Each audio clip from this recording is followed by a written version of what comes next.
Reuters.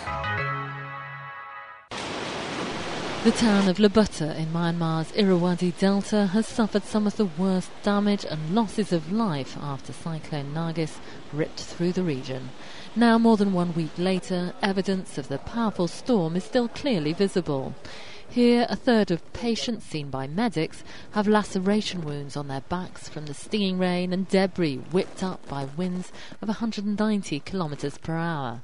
According to local doctors, sepsis, a rampant infection of the bloodstream that causes organ failure, was widespread already just 2 days after the former Burma's worst natural disaster in recent memory. Many patients are suffering from diarrhoea and dehydration, and there's little saline for intravenous drips. Dirty water, a cause of cholera, is a major problem, doctors warn. UNICEF, the UN Children's Agency, estimates 20% of children in the worst affected areas already have diarrhoea, and cases of malaria have been reported. But international aid charities have been frustrated by Myanmar's ruling military junta's refusal to allow them into the country with life-saving supplies.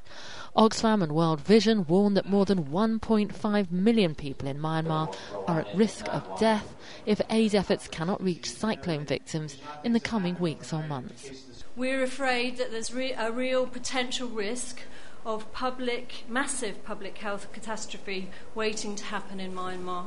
We already have information that there are diarrheal cases being reported. Cholera is actually a matter of time, and it can happen at any time. The situation in Myanmar compares badly with that after a tsunami hit the Indian Ocean nations.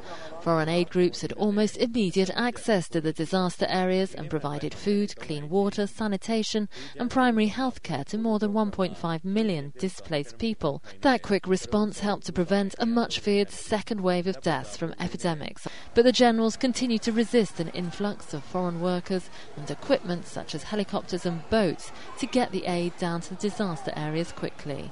And that leaves people like these watching and waiting for aid that may never come. Penny Tweedy, Reuters.